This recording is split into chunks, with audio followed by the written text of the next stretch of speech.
आर्यन तो बाहर आ गए, लेकिन अब अनन्या का क्या होगा?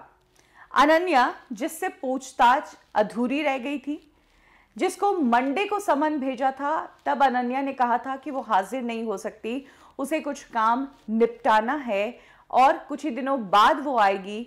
वो अनन्या अब क्या फंस सकती है?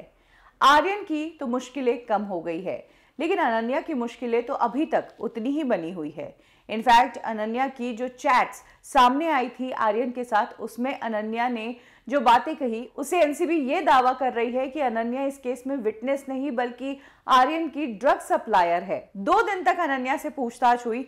तीसरे दिन अनन्या को पूछताछ के लिए बुलाया गया, लेकिन अनन्या ने काम का हवाला देते हुए समन्स को पोस्टपोन करने के लिए कहा। इसी बीच अनन्या को मुंबई में स्पॉट किया गया अपनी फिल्म की शूटिंग के दौरान। अब जब आर्यन बाहर आ गए हैं, इधर समीर वानखेड़े अलग केस में फंस गए हैं, उनके ऊपर इंक्वायरी बैठ गई है, तो ऐसे में क्या अनन्या की मुश्किलें भी कम हो जाएगी?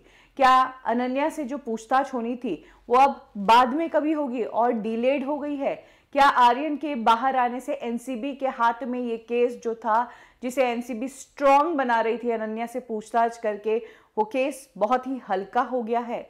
अब जब आर्यन को ही बेल मिल गई है और कोर्ट ने ही कह दिया है कि उन व्हाट्सएप चैट का कोई मायने नहीं, तो उन व्हाट्सएप चैट के मामले में अनन्या से पूछताछ करके एनसीबी क्या कर लेगी?